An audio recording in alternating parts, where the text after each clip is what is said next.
Hi friends, welcome to my channel. ಈ ವಿಡಿಯೋದಲ್ಲಿ ನಾವು ಕರ್ನಾಟಕ ಶಾಲಾ ಪರೀಕ್ಷೆ ಮತ್ತು ಮೌಲ್ಯ ಮಂಡಳಿಯವರು 2025 ಮತ್ತು 26ನೇ ಸಾಲಿನಲ್ಲಿ ನಡೀತಕ್ಕಂಥ SSLC ಆ್ಯನ್ಯುವಲ್ ಎಕ್ಸಾಮ್ ಸಲುವಾಗಿ ಪ್ರತಿಯೊಂದು ವಿಷಯಕ್ಕೆ 4 ಮಾದರಿ ಪ್ರಶ್ನೆ ಪತ್ರಿಕೆಗಳನ್ನು ಬಿಟ್ಟಿದ್ದಾರೆ. ಅದರಲ್ಲಿ ನಾವು ಪ್ರಥಮ ಭಾಷೆ ಕನ್ನಡ ಮಾದರಿ ಪ್ರಶ್ನೆ ಪತ್ರಿಕೆ 1 ಈ ವಿಡಿಯೋದಲ್ಲಿ ನಾವು ನೋಡೋಣ.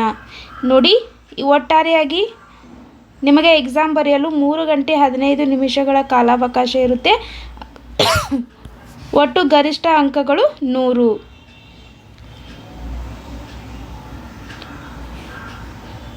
ನೋಡಿ, ಪರೀಕ್ಷಾರ್ಥಿಗಳಿಗಾಗಿ ಸಾಮಾನ್ಯ ಸೂಚನೆಗಳನ್ನು ಕೊಟ್ಟಿರ್ತಾರೆ. ಮೊದಲನೇದಾಗಿ ಈ ಪ್ರಶ್ನೆ ಪತ್ರಿಕೆಯು ಒಟ್ಟು 45 ಪ್ರಶ್ನೆಗಳನ್ನು ಹೊಂದಿದೆ. ಇನ್ನು ಪ್ರಶ್ನೆಗಳಿಗೆ ಕೊಟ್ಟಿರುವ ಸೂಚನೆಗಳನ್ನು ಪಾಲಿಸಿ.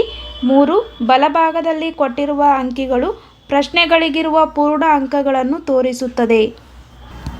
4. ಪ್ರಶ್ನೆ ಪತ್ರಿಕೆಯನ್ನು ಓದಿಕೊಳ್ಳಲು 15 ನಿಮಿಷಗಳ ಕಾಲಾವಕಾಶವು ಸೇರಿದಂತೆ ಉತ್ತರಿಸಲು ನಿಗದಿಪಡಿಸಲಾದ ಸಮಯವನ್ನು ಪ್ರಶ್ನೆ ಪತ್ರಿಕೆಯ ಮೇಲ್ಭಾಗದಲ್ಲಿ ನೀಡಲಾಗಿದೆ. ಒಟ್ಟು ನಿಮಗೆ 3 ಗಂಟೆ 15 ನಿಮಿಷಗಳ ಕಾಲಾವಕಾಶ ಇರುತ್ತೆ. ಹಾಗಿದ್ರೆ ನೋಡಿ, ಮೊದಲನೇದಾಗಿ ಕೆಳಗಿನ ಪ್ರಶ್ನೆಗಳಿಗೆ ಅಥವಾ ಅಪೂರ್ಣ ಹೇಳಿಕೆಗೆ 4 ಆಯ್ಕೆಗಳನ್ನು ನೀಡಲಾಗಿದೆ. ಅವುಗಳಲ್ಲಿ ಸೂಕ್ತವಾದ ಉತ್ತರವನ್ನು ಆರಿಸಿ ಕ್ರಮಾಕ್ಷರದೊಂದಿಗೆ ಬರೆಯಿರಿ. ಒಟ್ಟು 6 ಪ್ರಶ್ನೆಗಳು, ಪ್ರತಿಯೊಂದು ಪ್ರಶ್ನೆಗೆ 1 ಅಂಕ. 6 ಪ್ರಶ್ನೆಗಳಿಗೆ ನೀವು ಸರಿಯಾಗಿ ಉತ್ತರವನ್ನು ಕೊಟ್ಟರೆ ನಿಮಗೆ 6 ಅಂಕಗಳು ದೊರೆಯುತ್ತವೆ. ನೋಡಿ, ಮೊದಲ ಪ್ರಶ್ನೆ, ವರ್ಗೀಯ ವ್ಯಂಜನದ ಪಂಚಮಾಕ್ಷರಗಳಿವು? ಉತ್ತರ ಅನುನಾಸಿಕಗಳು. Option A ಅನುನಾಸಿಕಗಳು. ಇನ್ನು ಎರಡನೇ ಪ್ರಶ್ನೆ, ಮಹಾತಂತು ಪದವು ಈ ಸಂಧಿಗೆ ಸೇರಿದೆ? ಉತ್ತರ ಲೋಪಸಂಧಿ. ಮೂರನೇ ಪ್ರಶ್ನೆ, ಒಂದು ಪೂರ್ಣ ಕ್ರಿಯಾಪದದೊಂದಿಗೆ ಸ್ವತಂತ್ರವಾಗಿರುವ ವಾಕ್ಯ? ಆಪ್ಷನ್ ಸಿ ಸಾಮಾನ್ಯ ವಾಕ್ಯ. ನಾಲ್ಕನೇ ಪ್ರಶ್ನೆ, ಕ್ರಿಯಾಪದದ ಮೂಲ ರೂಪ? ಆಪ್ಷನ್ ಬಿ ಧಾತು. ಐದನೇ ಪ್ರಶ್ನೆ, ಲೋಕದೋಳ್ ಎಂಬ ಪದದಲ್ಲಿರುವ ವಿಭಕ್ತಿ? ಆಪ್ಷನ್ ಸಿ ಸಪ್ತಮಿ. ನೆಕ್ಸ್ಟ್ ಆರನೇ ಪ್ರಶ್ನೆ, ಮುಂಗೈ ಪದವು ಈ ಸಮಾಸಕ್ಕೆ ಉದಾಹರಣೆಯಾಗಿದೆ? ಆಪ್ಷನ್ ಡಿ ಅಂಶಿ ಸಮಾಸ. ನೆಕ್ಸ್ಟ್ ನೋಡಿ, ಕೆಳಗಿನವುಗಳಲ್ಲಿ ಮೊದಲೆರಡು ಪದಗಳಿಗಿರುವ ಸಂಬಂಧದಂತೆ ಮೂರನೆಯ ಪದಕ್ಕೆ ಸರಿ ಹೊಂದುವ ಸಂಬಂಧಿ ಪದವನ್ನು ಬರೆಯಿರಿ. ಒಟ್ಟು 4 ಪ್ರಶ್ನೆಗಳು, ಪ್ರತಿ ಪ್ರಶ್ನೆಗೆ 1 ಅಂಕ. 4 ಪ್ರಶ್ನೆಗಳಿಗೆ ಸರಿಯಾಗಿ ಉತ್ತರವನ್ನು ಬರೆದರೆ 4 ಅಂಕಗಳು ಬರುತ್ತವೆ. ನೋಡಿ, 7ನೇ ಪ್ರಶ್ನೆ, ವೀರ ಬೀರ ಕೊಡಲಿ? ಉತ್ತರ ಕುಟಾರ. ಇನ್ನು 8ನೇ ಪ್ರಶ್ನೆ, ನದಿ ರೂಢನಾಮವಾದರೆ ವಿಜ್ಞಾನಿ? ಇದು ಅನ್ವರ್ಥಕ ನಾಮ, ಅನ್ವರ್ಥ ನಾಮ. 9ನೇ ಪ್ರಶ್ನೆ, ಬನ್ನಿ ಬನ್ನಿ ದ್ವಿರುಕ್ತಿ ಆದರೆ ಹಾಲು ಜೇನು? ಇದು ಜೋಡು ನುಡಿ. ಇನ್ನು 10ನೇ ಪ್ರಶ್ನೆ, ನೋಟ ಕೃದಂತ ಭಾವನಾಮವಾದರೆ ಪೆರ್ಮೆ? ಇದು ತದ್ದಿತಾಂತ ಭಾವನಾಮ. ಈ ರೀತಿ ನೀವು ಮೂರನೇ ಪದಕ್ಕೆ ಸರಿ ಹೊಂದುವ ಪದವನ್ನು ಬರಿಬೇಕು. ನೆಕ್ಸ್ಟ್ ನೋಡಿ, ಕೆಳಗಿನ ಪ್ರತಿಯೊಂದು ಪ್ರಶ್ನೆಗಳಿಗೆ ಒಂದೊಂದು ವಾಕ್ಯದಲ್ಲಿ ಉತ್ತರ ಬರೆಯಿರಿ. ಪ್ರಶ್ನೆ 11, ಭಾಷೆ ಯಾವುದಕ್ಕೆ ಸಾಧನವಾಗಿದೆ? ಉತ್ತರ ನಮ್ಮ ಸುತ್ತಮುತ್ತಲಿನವರೊಡನೆ ವ್ಯವಹರಿಸುವುದಕ್ಕೆ ಹಾಗೂ ವಿಚಾರ ವಿನಿಮಯ ಮಾಡುವುದಕ್ಕೆ ಭಾಷೆ ಒಂದು ಅಮೂಲ್ಯ ಸಾಧನವಾಗಿದೆ. 12ನೇ ಪ್ರಶ್ನೆ, ಶಾನುಭೋಗರು ಚಿಕ್ಕನಾಯಕನಹಳ್ಳಿಗೆ ಏಕೆ ಹೋಗಿದ್ದರು? ಉತ್ತರ ಶಾನುಭೋಗರು ಚಿಕ್ಕನಾಯಕನಹಳ್ಳಿಗೆ ಇರಸಾಲಿಗೆಗಾಗಿ ಹೋಗಿದ್ದರು. 13ನೇ ಪ್ರಶ್ನೆ, ಲೇಖಕರು ವರ್ಣಿಸಿದ ಲಂಡನ್ನಿನ ಪೇಟೆಯಲ್ಲಿರುವ ಸ್ಟೇಷನರಿ ಅಂಗಡಿಯ ಹೆಸರೇನು? ಉತ್ತರ ಲಂಡನ್ನಿನ ಪೇಟೆಯಲ್ಲಿರುವ ಸ್ಟೇಷನರಿ ಅಂಗಡಿಯ ಹೆಸರು ಹೊಲವರ್ಥ. ಹೊಲವರ್ಥ. 14ನೇ ಪ್ರಶ್ನೆ, ಕ್ಯಾಶಪಿ ವಿದ್ಯಾಭ್ಯಾಸಕ್ಕಾಗಿ ತನ್ನ ಮಕ್ಕಳನ್ನು ಯಾರ ಬಳಿಗೆ ಕಳುಹಿಸಿದಳು? ಉತ್ತರ ಕ್ಯಾಶಪಿ ವಿದ್ಯಾಭ್ಯಾಸಕ್ಕಾಗಿ ತನ್ನ ಮಕ್ಕಳನ್ನು ತನ್ನ ಸಹೋದರ ಸೂರ್ಯಮಿತ್ರನ ಬಳಿಗೆ ಕಳುಹಿಸಿದಳು. ನೆಕ್ಸ್ಟ್ ನೋಡಿ 15ನೇ ಪ್ರಶ್ನೆ, ಹಲಗಲಿಯ ಗುರುತು ಉಳಿಯದಂತಾದುದು ಏಕೆ? ಉತ್ತರ, ಹಲಗಲಿಯ ಮೇಲೆ ಬ್ರಿಟಿಷ್ ಸರ್ಕಾರದ ದಂಡು ದಾಳಿ ಮಾಡಿ ಬೆಂಕಿ ಹಚ್ಚಿದ್ದರಿಂದ ಹಲಗಲಿಯ ಗುರುತು ಉಳಿಯದಂತಾಯಿತು. 16ನೇ ಪ್ರಶ್ನೆ, ಕುಂಭ ಸಂಭವ ಎಂದು ಯಾರನ್ನು ಕರೆಯಲಾಗಿದೆ? ಉತ್ತರ, ಕುಂಭ ಸಂಭವ ಎಂದು ದ್ರೋಣನನ್ನು ಕರೆಯುತ್ತಾರೆ. ನೆಕ್ಸ್ಟ್ ನೋಡಿ 17ನೇ ಪ್ರಶ್ನೆ, ಪುಟ್ಟ ಪೋರಿ ಏನು ಮಾಡುತ್ತಿದ್ದಾಳೆ? ಉತ್ತರ, ಪುಟ್ಟ ಪೋರಿ ಮುಸುರೆ ತಿಕ್ಕುತ್ತಿದ್ದಾಳೆ. ನೆಕ್ಸ್ಟ್ ನೋಡಿ, ಕೆಳಗಿನ ಪ್ರಶ್ನೆಗಳಿಗೆ 3 ಅಥವಾ 4 ವಾಕ್ಯಗಳಲ್ಲಿ ಉತ್ತರವನ್ನು ಬರೆಯಿರಿ. 18ನೇ ಪ್ರಶ್ನೆ, ವ್ಯಾವಹಾರಿಕ ಮತ್ತು ಗ್ರಾಂಥಿಕ ಭಾಷೆಯ ಲಕ್ಷಣಗಳಾವುವು? ಉತ್ತರ, ವ್ಯಾವಹಾರಿಕವೆಂದರೆ ಜೀವದ್ ಭಾಷೆ, ಅದರಲ್ಲಿ ಜನರು ಮಾತನಾಡುತ್ತಾರೆ, ವ್ಯವಹರಿಸುತ್ತಾರೆ. ಕನ್ನಡ, ತಮಿಳು, ತೆಲುಗು, ತುಳು, ಮರಾಠಿ, ಉರ್ದು, ಇಂಗ್ಲಿಷ್ ಇದಕ್ಕೆ ಉದಾಹರಣೆ. ಎಲ್ಲ ವ್ಯಾವಹಾರಿಕ ಭಾಷೆಗಳು ಗ್ರಾಂಥಿಕವಾಗಬೇಕಿಲ್ಲ. ತುಳು ಒಂದು ಸುಂದರ ವ್ಯಾವಹಾರಿಕ ಭಾಷೆ, ಆದರೆ ಅದು ಗ್ರಾಂಥಿಕ ಭಾಷೆಯಲ್ಲ. ಗ್ರಾಂಥಿಕವೆಂದರೆ ಅಭಿವೃದ್ಧಿ ಹೊಂದಿ ಗ್ರಂಥ ರಚನೆಯಲ್ಲಿ ಉಪಯೋಗವಾದ ಭಾಷೆ. ಸಂಸ್ಕೃತ, ಕನ್ನಡ, ಇಂಗ್ಲಿಷ್, ಪಾಳಿ ಇತ್ಯಾದಿ ಈ ವರ್ಗಕ್ಕೆ ಉದಾಹರಣೆ. ಎಲ್ಲ ಗ್ರಾಂಥಿಕ ಭಾಷೆಗಳು ಇಂದು ವ್ಯಾವಹಾರಿಕವಾಗಿ ಇರುವುದಿಲ್ಲ. ಸಂಸ್ಕೃತ ಗ್ರಾಂಥಿಕ ಭಾಷೆಯಾಗಿದ್ದು ಈಗ ಯಾವುದೋ ಒಂದು ಪ್ರದೇಶದಲ್ಲಿಯೂ ಅದು ವ್ಯಾವಹಾರಿಕ ಭಾಷೆಯಾಗಿರುವುದಿಲ್ಲ.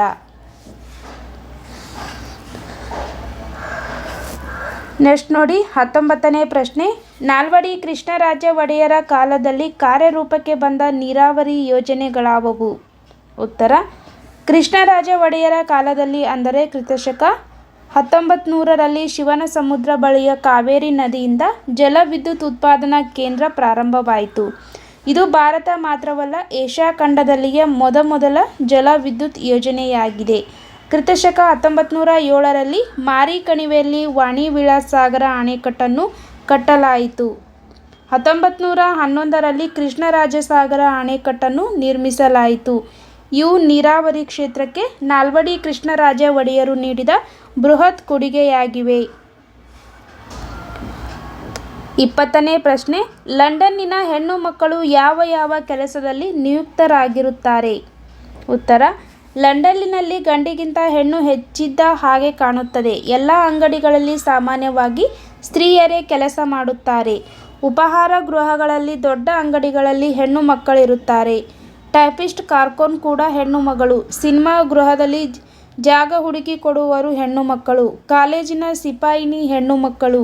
ಹೆಣ್ಣು ಮಕ್ಕಳನ್ನು ಅತ್ಯಾದರದಿಂದ ನಡೆಸಿಕೊಳ್ಳುವ ಸಂಸ್ಕೃತಿಯ ಶಿಖರವನ್ನು ಇಂಗ್ಲೆಂಡಿನಲ್ಲಿಯೇ ಕಾಣಬೇಕು.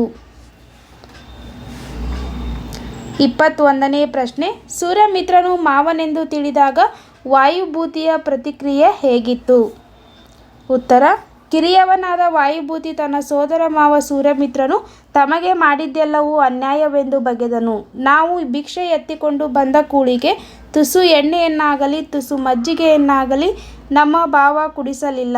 ಕೆರೆಗೆ ನಾವು ಮೀಯಲು ಹೋದಾಗ ಇವನು ಎಣ್ಣೆಯ ವಾಸನೆಯನ್ನು ನೋಡಿಸಲಿಲ್ಲ.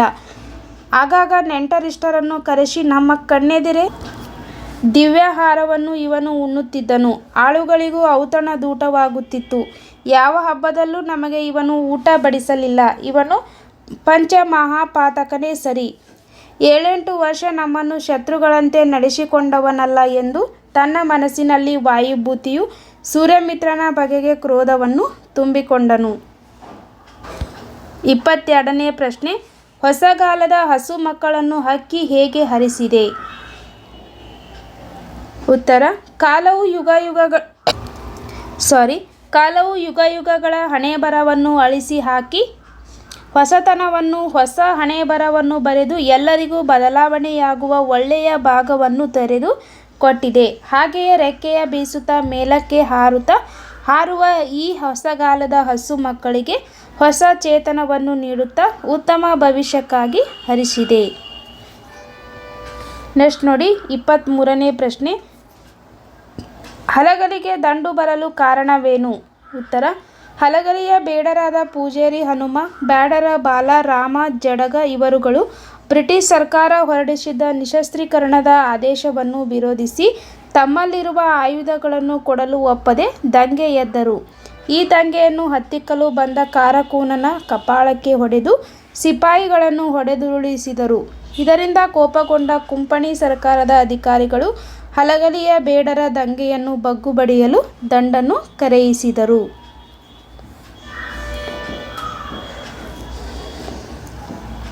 ನೆಕ್ಸ್ಟ್ ನೋಡಿ 24ನೇ ಪ್ರಶ್ನೆ. ಭಗತ್ ಸಿಂಗ್ನ ತಾಯಿಯ ಕಣ್ಣುಗಳಿಂದ ನೀರು ಧಾರಾಕಾರವಾಗಿ ಹರಿಯಲು ಕಾರಣವೇನು? ಉತ್ತರ: ಎಲ್ಲ ಮಕ್ಕಳು ಸಂಜೆ ಶಾಲೆಯಿಂದ ಬಂದಿದ್ದರು. ಆದರೆ 12 ವರ್ಷದ ಬಾಲಕ ಭಗತ್ ಸಿಂಗ್ ಮಾತ್ರ ಮನೆಗೆ ಬಂದಿರಲಿಲ್ಲ. ಅವನ ತಂದೆ ತಾಯಿಯರಿಗೆ ಕುಟುಂಬದ ಇತರ ಸದಸ್ಯರಿಗೆ ಬಹಳ ಆತಂಕವಾಯಿತು. ಸಂಜೆ ತಡವಾಗಿ ಮನೆಗೆ ಬಂದ ಭಗತ್ ಸಿಂಗನನ್ನು ಕಂಡ ಅವನ ತಂಗಿ ಸಂತೋಷದಿಂದ ವಿರಾಜ ಬಂದ ಎಂದು ಕೂಗಿಕೊಂಡಳು. ಕತ್ತಲಾದರೂ ಮಗ ಮನೆಗೆ ಬರದೇ ಇದ್ದುದರಿಂದ ಆತಂಕಗೊಂಡಿದ್ದ ಆತನ ತಾಯಿಗೆ ಮಗನನ್ನು ಕಂಡು ಸಂತೋಷವಾಯಿತು. ಓಡಿ ಬಂದು ಮಗನನ್ನು ಅಪ್ಪಿದಳು. ಆಕೆಯ ಕಣ್ಣುಗಳಿಂದ ನೀರು ಧಾರಾಕಾರವಾಗಿ ಸುರಿಯಿತು. 25ನೇ ಪ್ರಶ್ನೆ. ವಿವೇಕಾನಂದರ ದೃಷ್ಟಿಯಲ್ಲಿ ದೇಶದ ಪ್ರಗತಿ ಹೇಗೆ ಸ್ಥಿರವಾಗುವುದು? ವಿವೇಕಾನಂದರ ದೃಷ್ಟಿಯಲ್ಲಿ ದೇಶದ ಪ್ರಗತಿ ಸ್ಥಿರವಾಗಬೇಕಾದರೆ ದೇಶದ ಭಾಷೆಯಲ್ಲಿ ಜನರಿಗೆ ಭಾವನೆಗಳನ್ನು ನೀಡಿ ಅವರು ವಿಷಯ ಗ್ರಹಣ ಮಾಡಿಕೊಳ್ಳುವರು. ಆದರೆ ಅವರಿಗೆ ಮತ್ತೊಂದು ಅವಶ್ಯಕತೆ ಇದೆ, ಅದು ಸಂಸ್ಕೃತಿ. ನಾವು ಅವರಿಗೆ ಈ ಸಂಸ್ಕೃತಿಯನ್ನು ಕೊಡುವ ತನಕ ಅವರ ಪ್ರಗತಿ ಸ್ಥಿರವಾಗಲಾರದು. ಅಂದರೆ ಸಂಸ್ಕೃತಿ ಮಾತ್ರ ಆಘಾತವನ್ನು ಸಹಿಸಬಲ್ಲದು. ಕೇವಲ ಜ್ಞಾನರಾಶಿಗೆ ಅದನ್ನು ಎದುರಿಸುವ ಶಕ್ತಿ ಇಲ್ಲ. ಸಂಸ್ಕೃತಿಯು ರಕ್ತದಲ್ಲಿ ಹರಿಯಬೇಕು, ಆಗ ಮಾತ್ರ ದೇಶದ ಪ್ರಗತಿ ಸ್ಥಿರವಾಗುವುದು. ಇದು ವಿವೇಕಾನಂದರ ದೃಷ್ಟಿಯಾಗಿದೆ. ನೆಕ್ಸ್ಟ್ ನೋಡಿ 26ನೇ ಪ್ರಶ್ನೆ. ಭಗವಂತನಲ್ಲಿ ಶರಣಾಗುವ ಭಾವ ಅಕ್ಕ ಮಹಾದೇವಿಯ ವಚನದಲ್ಲಿ ಹೇಗೆ ವ್ಯಕ್ತಗೊಂಡಿದೆ? ಉತ್ತರ: ಚಂದನವನ್ನು ಕಡೆದು ಕೊರೆದು ತೆರೆದರೂ ನೊಂದು ಅದು ತನ್ನ ಸುವಾಸನೆ ಬಿಡದು. ಸುವರ್ಣವನ್ನು ಕಡೆದು ಅರೆದು ಬೇಯಿಸಿದರೂ ಕಳಂಕ ಹೊಂದುವುದಿಲ್ಲ. ಕಬ್ಬನ್ನು ಸಂದು ಸಂದು ಕಡಿದು ಗಾಣದಲ್ಲಿಟ್ಟು ಅರೆದು ಪಾಕ ಮಾಡಿ ಅದು ಸಕ್ಕರೆಯಾದ ಮೇಲೆ ತಾನು ನೊಂದಿದ್ದ ಕಾರಣ ಸಿಹಿ ಬಿಡುವುದಿಲ್ಲ. ಹಾಗೆಯೇ ನನ್ನ ಹೀನತೆ ತಿಳಿಸಿಕೊಂಡರೂ ನಾನು ನಿನ್ನಲ್ಲಿ ಶರಣಾಗುವುದನ್ನು ಬಿಡುವುದಿಲ್ಲ ಎಂದು ಭಗವಂತನಲ್ಲಿ ಶರಣಾಗುವ ಭಾವ ಅಕ್ಕ ಮಹಾದೇವಿಯ ವಚನದಲ್ಲಿ ವ್ಯಕ್ತವಾಗಿದೆ. ನೆಕ್ಸ್ಟ್ 27ನೇ ಪ್ರಶ್ನೆ. ಪೈಗಳ ತಮ್ಮನ ನೂಲು ಮದುವೆಯ ಸಿದ್ಧತೆ ಹೇಗೆ ನಡೆಯುತ್ತಿತ್ತು? ಉತ್ತರ: ಪೈಗಳ ತಮ್ಮನ ನೂಲು ಮದುವೆಯ ದಿನ ಅಂಗಳದಲ್ಲಿ ಒಂದು ಕಡೆಯಿಂದ ಲಡ್ಡುಗೆಗಳನ್ನು ಕಟ್ಟುತ್ತಿದ್ದರು, ಮತ್ತೊಂದು ಕಡೆ ಮಂಡಿಗೆಗಳನ್ನು ಮಡಚುತ್ತಿದ್ದರು, ಬೇರೊಂದು ಕಡೆ ಸೇವಿಗೆಯನ್ನು ಒತ್ತುತ್ತಿದ್ದರು. ಹೀಗೆ ಇನ್ನೂ ಮುಂತಾದ ಸಿದ್ಧತೆಗಳಾಗುತ್ತಿದ್ದವು. ಪೈಗಳು ಬರೋಡಾ ರಾಜ್ಯದ ನವಸಾರಿಯಲ್ಲಿದ್ದಾಗ ಒಂದು ಮುಂಜಾನೆ ಮಾಳಿಗೆಯಲ್ಲಿ ಶತಪಥಗೈಯುತ್ತಿದ್ದಾಗ ಆಗೊಂದು ಹೋಗೋದು ದೇವರ ಇಚ್ಛೆ, ಹೂಡೋದು ಬಿತ್ತೋದು ನನ್ನ ಇಚ್ಛೆ. ಹಾಗಾಗಿ ಮೀನಮೇಷ ನೋಡದೆ ಪ್ರಾಸವನ್ನು ಈಗಲೇ ತೊರೆಯುವುದು ಉತ್ತಮ ಎಂದುಕೊಂಡು ತಕ್ಷಣ ರವೀಂದ್ರನಾಥ್ ಠಾಕೂರರ ಭಾರತ ಲಕ್ಷ್ಮಿ ವಿದಾಯ ಎಂಬ ಬಂಗಾಳಿ ಕವಿತೆಯನ್ನು, ಶೇಖ್ ಮೊಹಮ್ಮದ್ ಇಕ್ಬಾಲರ ಹಿಂದೂಸ್ತಾನ್ ಹಮಾರಾ ಎಂಬ ಉರ್ದು ಗೀತವನ್ನು ಕನ್ನಡಿಸಿದರು. ನಂತರ ತಮ್ಮ ಸ್ವದೇಶಾಭಿಮಾನಿ ಪತ್ರಿಕೆಯಲ್ಲಿ ಅದನ್ನು ಪ್ರಕಟಿಸಿದರು. ನೆಕ್ಸ್ಟ್ ನೋಡಿ. ಕೆಳಗಿನ ಕವಿಗಳ ಸಾಹಿತಿಗಳ ಜನ್ಮಸ್ಥಳ, ಕಾಲ, ಕೃತಿ, ಬಿರುದು, ಪ್ರಶಸ್ತಿಗಳನ್ನು ಕುರಿತು ವಾಕ್ಯ ರೂಪದಲ್ಲಿ ಬರೆಯಿರಿ. ನೋಡಿ, ಒಟ್ಟು 2 ಕವಿಗಳ ಪರಿಚಯವನ್ನು ಕೇಳಿರ್ತಾರೆ. ಪ್ರತಿಯೊಂದಕ್ಕೂ 3 ಅಂಕಗಳು. ಒಟ್ಟಾರೆಯಾಗಿ 2 ಕರೆಕ್ಟಾಗಿ ಬರೆದರೆ ನಿಮಗೆ 6 ಅಂಕಗಳು ಬರುತ್ತವೆ. ಮೊದಲನೇದಾಗಿ ನೋಡಿ 28 ದೇವನೂರು ಮಹಾದೇವ, 29 ಪಂಪ. ಮೊದಲನೇದಾಗಿ ನೋಡಿ ದೇವನೂರು ಮಹಾದೇವ. ದಲಿತ ಮತ್ತು ಬಂಡಾಯ ಸಾಹಿತ್ಯದ ಪ್ರಮುಖರಲ್ಲಿ ಒಬ್ಬರಾದ, ಆಡು ಮಾತಿನ ಧ್ವನಿಶಕ್ತಿಯನ್ನು ಎತ್ತರಿಸಿದ ಶಬ್ದಶಿಲ್ಪಿ ಶ್ರೀ ದೇವನೂರು ಮಹಾದೇವ ಅವರು ಕ್ರಿಸ್ತಶಕ 1948ರಲ್ಲಿ ಮೈಸೂರು ಜಿಲ್ಲೆಯ ನಂಜನಗೂಡು ತಾಲೂಕಿನ ದೇವನೂರು ಎಂಬಲ್ಲಿ ಜನಿಸಿದರು. ಶ್ರೀಯುತರು ಎದೆಗೆ ಬಿದ್ದ ಅಕ್ಷರ, ದ್ಯಾವನೂರು, ಒಡಲಾಳ, ಕುಸುಮಬಾಲೆ ಮೊದಲಾದ ಪ್ರಮುಖ ಕೃತಿಗಳನ್ನು ರಚಿಸಿದ್ದಾರೆ. ಇವರಿಗೆ ಕೇಂದ್ರ ಸಾಹಿತ್ಯ ಅಕಾಡೆಮಿ ಪ್ರಶಸ್ತಿ, ಭಾರತೀಯ ಭಾಷಾ ಪರಿಷತ್ ಪ್ರಶಸ್ತಿ, ಕರ್ನಾಟಕ ರಾಜ್ಯೋತ್ಸವ ಪ್ರಶಸ್ತಿಗಳು ಲಭಿಸಿವೆ. ಇನ್ನು ನೆಕ್ಸ್ಟ್ ನೋಡಿ, ಪಂಪ ಅವರ ಬಗ್ಗೆ. ಆದಿಕವಿ ಪಂಪನು ಸಾಮಾನ್ಯ ಶಕ 941ರಲ್ಲಿ ವೆಂಗಿ ಮಂಡಲದ ವೆಂಗಿಪಳು ಎಂಬ ಅಗ್ರಹಾರದಲ್ಲಿ ಜನಿಸಿದನು. ಇವನು ಆದಿಪುರಾಣ ಮತ್ತು ವಿಕ್ರಮಾರ್ಜುನ ವಿಜಯಂ ಈ ಕೃತಿಗೆ ಪಂಪ ಭಾರತ ಅಂತಲೂ ಕರೀತಾರೆ ಎಂಬ ಪ್ರಮುಖ ಕೃತಿಗಳನ್ನು ರಚಿಸಿದ್ದಾನೆ. ಈತನಿಗೆ ಸರಸ್ವತಿ ಮಣಿಹಾರ, ಸಂಸಾರ ಸಾರೋದಯ, ಕವಿತಾ ಗುಣಾರ್ಣವ ಎಂಬ ಬಿರುದುಗಳನ್ನು ಪಡೆದಿರುವನು. ಈ ರೀತಿ ನೀವು ಕವಿ ಪರಿಚಯವನ್ನು ವಾಕ್ಯ ರೂಪದಲ್ಲಿ ಬರಿಬೇಕು.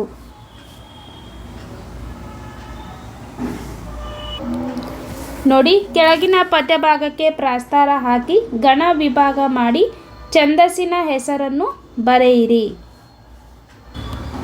ನೋಡಿ, ಇದು ಒಂದು ಪ್ರಶ್ನೆಯಾಗಿರುತ್ತೆ, 3 ಅಂಕಗಳ ಒಂದು ಪ್ರಶ್ನೆಯಾಗಿರುತ್ತದೆ. ನೋಡಿ, 30ನೇ ಪ್ರಶ್ನೆ. ಎನಗೆ ಮನಮಿಂದು ಶೂನ್ಯಂ ಮನೆ ಶೂನ್ಯಂ ಬಿಡು ಶೂನ್ಯಮಾದುದು ಸಕಲ. ಈ ಒಂದು ಪದ್ಯಭಾಗಕ್ಕೆ ಪ್ರಾಸ್ತಾರ ಹಾಕಿ ಗಣ ವಿಭಾಗ ಮಾಡಿ ಛಂದಸ್ಸಿನ ಹೆಸರನ್ನು ಬರಿಬೇಕು. ನೋಡಿ, ಈ ರೀತಿ ಪ್ರಾಸ್ತಾರವನ್ನು ಹಾಕಿ ಗಣ ವಿಭಾಗ ಮಾಡಿ ಛಂದಸ್ಸಿನ ಹೆಸರನ್ನು ಬರಿಬೇಕು. ನೋಡಿ, ಮೊದಲನೇ ಸಾಲಿನಲ್ಲಿ 12 ಗಣಗಳಿವೆ, ಎರಡನೇ ಸಾಲಿನಲ್ಲಿ 20 ಗಣಗಳಿವೆ. 12 ಮತ್ತು 20 ಕೂಡಿಸಿದರೆ 32 ಗಣಗಳು. ಇದು ಕಂದ ಪದ್ಯವಾಗಿದೆ. ಈ ರೀತಿ ನೀವು ಬರಿಬೇಕು. ನೆಕ್ಸ್ಟ್ ನೋಡಿ, ಕೆಳಗಿನ ವಾಕ್ಯದಲ್ಲಿರುವ ಅಲಂಕಾರವನ್ನು ಹೆಸರಿಸಿ ಲಕ್ಷಣ ಬರೆದು ಸಮನ್ವಯಗೊಳಿಸಿ. ಇದು 3 ಅಂಕದ ಪ್ರಶ್ನೆ ಆಗಿರುತ್ತದೆ. 31. ಮಾರಿಗೌತಣವಾಯಿತು ನಾಳಿನ ಭಾರತವು. ನೋಡಿ, ಮಾರಿಗೌತಣವಾಯಿತು ನಾಳಿನ ಭಾರತವು ಇದರಲ್ಲಿರುವ ಅಲಂಕಾರ ರೂಪಕ ಅಲಂಕಾರ. ಇನ್ನು ಲಕ್ಷಣ, ಉಪಮೇಯ ಉಪಮಾನಗಳೆರಡನ್ನು ಅಭೇದವಾಗಿ ವರ್ಣಿಸುವುದು. ಉಪಮೇಯ ನಾಳಿನ ಭಾರತ ಯುದ್ಧ, ಉಪಮಾನ ಮಾರಿಗೆ ಔತಣ. ಇನ್ನು ಸಮನ್ವಯ, ಉಪಮೇಯವಾದ ನಾಳಿನ ಮಹಾಭಾರತ ಯುದ್ಧವನ್ನು ಉಪಮಾನವಾದ ಮಾರಿಗೆ ಔತಣವಾಗುವುದಕ್ಕೆ ಅಭೇದವಾಗಿ ವರ್ಣಿಸಿರುವುದರಿಂದ ಇದು ರೂಪಕ ಅಲಂಕಾರವಾಗಿದೆ. ಈ ರೀತಿ ನೀವು ಅಲಂಕಾರವನ್ನು ಹೆಸರಿಸಿ ಲಕ್ಷಣ ಬರೆದು ಸಮನ್ವಯಗೊಳಿಸಬೇಕು. ಈ ರೀತಿ ನೀವು ಸರಿಯಾಗಿ ಬರೆದರೆ 3 ಅಂಕಗಳು ಬರುತ್ತವೆ. ಇನ್ನು ನೆಕ್ಸ್ಟ್ ನೋಡಿ, ಕೆಳಗಿನ ಗಾದೆಗಳಲ್ಲಿ ಯಾವುದಾದರೂ ಒಂದನ್ನು ಗಾದೆಯ ಮಹತ್ವದೊಂದಿಗೆ ವಿಸ್ತರಿಸಿ ಬರೆಯಿರಿ. 2 ಗಾದೆಗಳನ್ನು ಕೊಟ್ಟಿರ್ತಾರೆ, ಅದರಲ್ಲಿ ಯಾವುದಾದರೂ ಒಂದು ನೀವು ಗಾದೆ ಮಾತನ್ನು ವಿಸ್ತರಿಸಿ ಬರಿಬೇಕು. ನೀವು ಒಂದು ಗಾದೆ ಮಾತನ್ನು ವಿಸ್ತರಿಸಿ ಬರೆಯೋದಕ್ಕೆ 3 ಅಂಕಗಳನ್ನು ನೀಡಿರುತ್ತಾರೆ. ಇಲ್ಲಿ ನಾನು 2 ಗಾದೆ ಮಾತುಗಳ ವಿಸ್ತರಣೆಯನ್ನು ಕೊಟ್ಟಿದ್ದೀನಿ. ನೋಡಿ, ಮೊದಲನೇದಾಗಿ ಕೈ ಕೆಸರಾದರೆ ಬಾಯಿ ಮೊಸರು. ವಿಸ್ತರಣೆ, ಗಾದೆಗಳು ಜನಪದರ ಜೀವನದ ಅನುಭವದ ನುಡಿಮುತ್ತುಗಳು. ಇವುಗಳಿಂದ ಜೀವನದ ಮೌಲ್ಯ ಹೆಚ್ಚುತ್ತದೆ. ಆದ್ದರಿಂದಲೇ ವೇದ ಸುಳ್ಳಾದರೂ ಗಾದೆ ಸುಳ್ಳಾಗದು. ಗಾದೆಗಳನ್ನು ವೇದಗಳಿಗೆ ಸಮಾನ ಎಂದು ಹೇಳುವರು. ಗಾದೆಗಳು ಆಕಾರದಲ್ಲಿ ವಾಮನನಾದರೂ ಅರ್ಥದಲ್ಲಿ ತ್ರಿವಿಕ್ರಮನಾಗಿವೆ. ಕಾಯಕದ ಮಹತ್ವವನ್ನು ಪ್ರಸ್ತುತ ಗಾದೆಯು ತಿಳಿಸುತ್ತದೆ. ಪ್ರಸ್ತುತ ಗಾದೆ ಕೈ ಕೆಸರಾದರೆ ಬಾಯಿ ಮೊಸರು ಈ ದಿನಗಳಲ್ಲಿ ಎಚ್ಚರಿಕೆಯ ಗಂಟೆಯಾಗಿದೆ. ಕೈ ಕೆಸರಾದರೆ ಬಾಯಿ ಮೊಸರು ಅಂದರೆ ಕಷ್ಟಪಟ್ಟು ದುಡಿದರೆ ಸುಖ ಉಂಟು ಎಂದರ್ಥ. ಕೈ ಕೆಸರು ಅಥವಾ ಕೊಳೆಯಾಗುವುದು ಶ್ರಮದ ದುಡಿಮೆಯನ್ನು ಸಂಕೇತಿಸಿದರೆ ಮೊಸರು ಅದರ ಪ್ರತಿಫಲವನ್ನು ಬಿಂಬಿಸುತ್ತದೆ. ಸೋಮಾರಿಯಾಗಿ ಸುಮ್ಮನೆ ಕುಳಿತುಕೊಳ್ಳಬಾರದು. ಯಾವುದಾದರೊಂದು ಕೆಲಸ ಮಾಡುವುದರಿಂದ ನಮ್ಮ ಹೊಟ್ಟೆ ತುಂಬುತ್ತದೆ, ನಮ್ಮ ಬಾಯಿ ಮೊಸರಿನ ರುಚಿ ನೋಡುವಂತಾಗುತ್ತದೆ. ಅಯ್ಯೋ, ಕೈ ಕೆಸರಾಗುವುದಲ್ಲ, ಈ ಕೆಲಸ ಮಾಡುವುದಾದರೂ ಹೇಗೆ ಎಂದು ಯೋಚಿಸುತ್ತಾ ಕುಳಿತರೆ ಯಾವ ಕೆಲಸವನ್ನು ಮಾಡಲು ಸಾಧ್ಯವಿಲ್ಲ. ಕೆಲಸ ಮಾಡದಿದ್ದರೆ ಹಣ ಸಂಪಾದನೆಯಾಗುವುದಿಲ್ಲ. ಕೈ ತುಂಬ ಸಂಪಾದನೆಯಾಗಲೇಬೇಕು. ಆಗ ನಮಗೆ ಒಳ್ಳೆಯ ಊಟ ಆಹಾರ ಸಿಗುವಂತಾಗುತ್ತದೆ. ಪ್ರಕೃತಿಯಲ್ಲಿ ದೇಹ ದಂಡಿಸದೆ ಬದುಕಲು ಹೊರಟರೆ ಅಂಥ ದೇಹ ಶಿಥಿಲಗೊಳ್ಳುತ್ತದೆ. ಯಾವ ರೂಪದಲ್ಲಾದರೂ ಶ್ರಮ ಪಡಲೇಬೇಕು. ಅದಕ್ಕೆ ಹಿರಿಯರು ಹೇಳಿದ್ದು ಕೈ ಕೆಸರಾದರೆ ಬಾಯಿ ಮೊಸರು ಎಂದು. ಇನ್ನೊಂದು ಗಾದೆ ಮಾತು ನೋಡಿ, ಮನಸ್ಸಿದ್ದರೆ ಮಾರ್ಗ. ಗಾದೆಗಳು ಜನಪದರ ಜೀವನದ ಅನುಭವದ ನುಡಿಮುತ್ತುಗಳು. ಇವುಗಳಿಂದ ಜೀವನದ ಮೌಲ್ಯ ಹೆಚ್ಚುತ್ತದೆ. ಆದ್ದರಿಂದಲೇ ವೇದ ಸುಳ್ಳಾದರೂ ಗಾದೆ ಸುಳ್ಳಾಗದು. ಗಾದೆಗಳನ್ನು ವೇದಗಳಿಗೆ ಸಮಾನ ಎಂದು ಹೇಳುವರು. ಮನಸ್ಸಿದ್ದರೆ ಮಾರ್ಗ ಎಂಬ ಈ ಮಾತಿನಲ್ಲಿ ಮಾನವನ ಅಂತರಾಳದಲ್ಲಿರುವ ಅಪಾರವಾದ ಶಕ್ತಿಯನ್ನು ಕೇಂದ್ರೀಕರಿಸಿ ಗುರಿಯನ್ನು ಮುಟ್ಟುವ ಗುಟ್ಟು ಅಡಗಿದೆ. ಮಾನವನ ಚೈತನ್ಯಕ್ಕೆ, ಬುದ್ಧಿಶಕ್ತಿಗೆ ಮಿತಿಯಿಲ್ಲ. ಸಕಾರಾತ್ಮಕ ಭಾವದಿಂದ ನಾವು ಕಾರ್ಯೋನ್ಮುಖರಾಗಬೇಕು. ನಾವು ಯಾವುದೇ ಒಂದು ಕೆಲಸವನ್ನು ಸರಿಯಾಗಿ ಮಾಡಲು ಆಸಕ್ತಿ ಇರಬೇಕು. ಹಾಗೆ ಆಸಕ್ತಿ ಮೂಡಲು ಈ ಕೆಲಸದ ಬಗ್ಗೆ ನಮಗೆ ಪ್ರೀತಿ ಇರಬೇಕು. ಹಾಗೆ ಆ ಕೆಲಸದಲ್ಲಿ ಪ್ರೀತಿ ಇದ್ದಾಗ ಸಹಜವಾಗಿ ಆ ಕೆಲಸ ಯಶಸ್ವಿಯಾಗುತ್ತದೆ. ವಿದ್ಯಾರ್ಥಿಯಾದವನು ಯಶಸ್ಸು ಪಡೆಯಬೇಕು ಎಂಬ ಮನಸ್ಸಿದ್ದರೆ, ಕಾರ್ಯಪ್ರವೃತ್ತನಾದರೆ ಅವನ ಗುರಿ ತಲುಪುವ ಮಾರ್ಗ ಕಾಣುವುದು. ಒಂದು ಚಿತ್ರಗೀತೆಯ ಸಾಲು ಹೀಗಿದೆ: ಆಗದು ಎಂದು ಕೈಕಟ್ಟಿ ಕುಳಿತರೆ ಸಾಗದು ಕೆಲಸವು ಮುಂದೆ. ನನ್ನ ಕೈಯಲ್ಲಿ ಆಗುವುದಿಲ್ಲ ಎಂದು ಯೋಚಿಸುವುದರಿಂದ ಯಾವ ಕೆಲಸವೂ ಸಾಧ್ಯವಾಗುವುದಿಲ್ಲ. Where there's a will there's way ಎಂಬ ಆಂಗ್ಲ ಗಾದೆಯಂತೆ ನಮ್ಮಲ್ಲಿ ಯಾವುದನ್ನೇ ಆಗಲಿ ಮಾಡಬೇಕು ಎನ್ನುವ ಉತ್ಕಟ ಆಕಾಂಕ್ಷೆ ಹುಟ್ಟಿಬಿಟ್ಟರೆ ಮಿಕ್ಕ ದಾರಿ ತಾನಾಗಿಯೇ ತೆರೆದುಕೊಳ್ಳುತ್ತದೆ. ಮಾಡಿಯೇ ತೀರುತ್ತೇನೆ ಎಂಬ ಮನಸ್ಸು ಎಂಥ ಕೆಲಸವನ್ನಾದರೂ ಸಾಧ್ಯಗೊಳಿಸುತ್ತದೆ ಎಂದು ಈ ಗಾದೆ ಸೂಚಿಸುತ್ತದೆ. ನೆಕ್ಸ್ಟ್ ನೋಡಿ, ಕೆಳಗಿನ ವಾಕ್ಯ ಅಥವಾ ಹೇಳಿಕೆಗಳಿಗೆ ಸಂದರ್ಭ ಮತ್ತು ಸ್ವಾರಸ್ಯಗಳನ್ನು ಬರೆಯಿರಿ. 33ನೇ ಪ್ರಶ್ನೆ, ಮಡಿಯಬೇಕಾದರೆ ಮಾಡಿಯೇ ಮಡಿಯುತ್ತೇನೆ.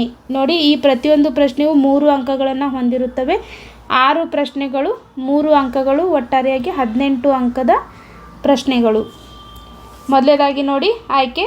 ಪ್ರಸ್ತುತ ವಾಕ್ಯವನ್ನು ಎನ್ ಮೂರ್ತಿರಾವ್ ಅವರು ಬರೆದ ಸಮಗ್ರ ಲಲಿತ ಪ್ರಬಂಧಗಳು ಎಂಬ ಕೃತಿಯಿಂದ ಆಯ್ದ ವ್ಯಾಘ್ರ ಗೀತೆ ಎಂಬ ಗದ್ಯಪಾಠದಿಂದ ಆರಿಸಿಕೊಳ್ಳಲಾಗಿದೆ. ಇನ್ನು ಸಂದರ್ಭ, ಶಾನುಭೋಗರು ಹುಲಿಯ ದಾಳಿಯಿಂದ ಪ್ರಾಣವನ್ನು ಕಾಪಾಡಿಕೊಳ್ಳಲು ಪ್ರಯತ್ನಿಸುವಾಗ ಅವರ ತಲೆ ಸುತ್ತಲಾರಂಭಿಸಿತು. ಆ ವಿಪತ್ತಿನ ವೇಳೆ ಅವರು ತಮ್ಮ ಕಿರ್ದಿ ಪುಸ್ತಕದಿಂದ ಹುಲಿಯನ್ನು ಹೊಡೆದು ತಪ್ಪಿಸಿಕೊಳ್ಳಬಹುದು ಎಂದು ಯೋಚಿಸುವ ಸಂದರ್ಭದಲ್ಲಿ ಈ ಮಾತು ಬಂದಿದೆ. ಇನ್ನು ಸ್ವಾರಸ್ಯ, ರಣರಂಗವನ್ನು ಪ್ರವೇಶಿಸಿದವನು ಶತ್ರುವಿನೊಡನೆ ಹೋರಾಡಿ ಗೆಲ್ಲಬೇಕು, ಇಲ್ಲವೇ ವೀರ ಮರಣವನ್ನು ಒಪ್ಪಬೇಕು ಎನ್ನುವಂತೆ ಸುಲಭವಾಗಿ ಹುಲಿಗೆ ತಾವು ಆಹಾರವಾಗಬೇಕಿಲ್ಲ ಎಂದು ಶಾನುಭೋಗರು ಸಂದರ್ಭೋಚಿತವಾಗಿ ಯೋಚಿಸಿರುವುದು ಇಲ್ಲಿ ಸ್ವಾರಸ್ಯಪೂರ್ಣವಾಗಿ ಮೂಡಿಬಂದಿದೆ. ನೆಕ್ಸ್ಟ್ ನೋಡಿ, 34ನೇ ಪ್ರಶ್ನೆ, ತಾವು ಕಡಿಮೆ ಮಾತನಾಡಿದ್ದೀರಿ, ಹೆಚ್ಚು ಕೆಲಸ ಮಾಡಿದ್ದೀರಿ. ಆಯ್ಕೆ. ಪ್ರಸ್ತುತ ವಾಕ್ಯವನ್ನು ಲೇಖಕರಾದ DS ಜಯಪ್ಪ ಗೌಡ ಅವರು ಬರೆದಂಥ ದಿವಾನ್ ಸರ್ ಎಂ ವಿಶ್ವೇಶ್ವರಯ್ಯನವರ ಕಾರ್ಯಸಾಧನೆಗಳು ಕೃತಿಯಿಂದ ಆಯ್ದ ಭಾಗ್ಯಶಿಲ್ಪಿಗಳು ಎಂಬ ಗದ್ಯಪಾಠದಿಂದ ಆರಿಸಿಕೊಳ್ಳಲಾಗಿದೆ.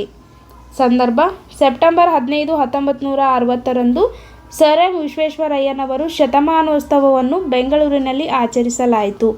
ಆ ಸಮಾರಂಭದಲ್ಲಿ ಮುಖ್ಯ ಅತಿಥಿಗಳಾಗಿ ಆಗಮಿಸಿದ ಅಂದಿನ ಭಾರತದ ಪ್ರಧಾನಿ ಪಂಡಿತ್ ಜವಾಹರ್ಲಾಲ್ ನೆಹರು ಅವರು ತಮ್ಮ ಭಾಷಣದಲ್ಲಿ ವಿಶ್ವೇಶ್ವರಯ್ಯ ಅವರನ್ನು ಶ್ಲಾಘಿಸುತ್ತಾ ಈ ಮೇಲಿನ ಮಾತನ್ನು ಹೇಳುತ್ತಾರೆ. ಸ್ವಾರಸ್ಯ, ವಿಶ್ವೇಶ್ವರಯ್ಯನವರು ಕೈಗೊಂಡ ಸಾಧನೆಗಳು ಅವರ ಬಗ್ಗೆ ಮಾತನಾಡುತ್ತಿದ್ದವು. ಸದಾ ಮೌನವಾಗಿದ್ದು ನಡೆದು ತೋರಿಸಿದ ವ್ಯಕ್ತಿತ್ವ ಅವರದಾಗಿತ್ತು. ಅವರಿಂದ ಭಾರತೀಯರು ಕಲಿಯುವುದು ಬಹಳಷ್ಟಿದೆ ಎಂದು ನೆಹರು ಅವರು ಹೇಳಿದ್ದು ವಿಶ್ವೇಶ್ವರಯ್ಯನವರ ವ್ಯಕ್ತಿತ್ವ ಸ್ಪಷ್ಟಗೊಳಿಸುವುದು. ನೆಕ್ಸ್ಟ್ ನೋಡಿ, 35ನೇ ಪ್ರಶ್ನೆ, ಯುದ್ಧಕ್ಕೆ ಹೋದ ತನ್ನ ಮಗನ ಕಣ್ಣುಗಳಂತೆಯೇ ಇವೆಯಲ್ಲ. ಆಯ್ಕೆ. ಪ್ರಸ್ತುತ ವಾಕ್ಯವನ್ನು ಸಾರಾ ಅಬೂಬಕರ್ ಅವರು ಬರೆದ ಚಪ್ಪಲಿಗಳು ಕೃತಿಯಿಂದ ಆಯ್ದ ಯುದ್ಧ ಎಂಬ ಗದ್ಯಪಾಠದಿಂದ ಆರಿಸಿಕೊಳ್ಳಲಾಗಿದೆ. ಇನ್ನು ಸಂದರ್ಭ, ತನ್ನ ಮನೆಗೆ ಬಂದಿರುವಾತ ತಮ್ಮವನಲ್ಲ, ಶತ್ರುಗಳ ಕಡೆಯವನು, ತಮಗೆ ತಮ್ಮ ದೇಶಕ್ಕೆ ದ್ರೋಹ ಬಗೆಯುವನು ಎಂದು ಮುದುಕಿಯು ತಿಳಿದಾಗ ಆಕೆಯ ಕಣ್ಣುಗಳು ರೋಷದಿಂದ ಕ್ಷಣಕಾಲ ಕೆರಳಿದವು. ನಂತರ ಬಾಗಿಲ ಬಳಿ ಸಮೀಪಿಸುತ್ತಾ ಆತನ ದಹನೀಯ ನೋಟದ ಮುಖ ನೋಡಿದಾಗ ಯುದ್ಧಕ್ಕೆ ಹೋದ ತನ್ನ ಮಗ ನೆನಪಾಗಿ ಮುದುಕಿಯು ತನ್ನಲ್ಲೇ ಈ ಮಾತನ್ನು ಹೇಳಿಕೊಳ್ಳುತ್ತಾಳೆ. ಇನ್ನು ಸ್ವಾರಸ್ಯ, ಕಷ್ಟದಲ್ಲಿದ್ದರೂ ತನ್ನ ಸೊಸೆಯ ಪ್ರಾಣ ಉಳಿಸಿದ ರಾಹಿಲನಲ್ಲಿ ಮುದುಕಿಯು ತನ್ನ ಮಗನನ್ನು ಕಾಣುವ ಭಾವವು ಆಕೆಯಲ್ಲಿರುವ ಮಾತೃವಾತ್ಸಲ್ಯವನ್ನು ಸ್ವಾರಸ್ಯಪೂರ್ಣವಾಗಿ ವ್ಯಕ್ತಗೊಳಿಸಿದೆ. ನೆಕ್ಸ್ಟ್ ನೋಡಿ 36ನೇ ಪ್ರಶ್ನೆ. ತೇಲಿಸಿ ಮುಳುಗಿಸಿ ಕಂಡ ಖಂಡಗಳ ಆಯ್ಕೆ. ಪ್ರಸ್ತುತ ಸಾಲನ್ನು ದ ರಾ ಬೇಂದ್ರೆಯವರ ವಿರಚಿತ ಗರಿ ಎಂಬ ಕವನ ಸಂಕಲನದಿಂದ ಆಯ್ದ ಹಕ್ಕಿ ಹಾರುತ್ತಿದೆ ನೋಡಿದಿರಾ ಎಂಬ ಪದ್ಯಪಾಠದಿಂದ ಆರಿಸಿಕೊಳ್ಳಲಾಗಿದೆ. ಸಂದರ್ಭ: ಕಾಲ ಉರುಳಿದಂತೆ ಪ್ರತಿಯೊಂದು ಘಟನೆಗಳು ಇತಿಹಾಸವಾಗುತ್ತಾ ಹೋಗುತ್ತದೆ ಎಂಬುದನ್ನು ಹಾರುವ ಹಕ್ಕಿಯೊಂದಿಗೆ ಸಮೀಕರಿಸಿ ಹೇಳಲಾಗಿದೆ.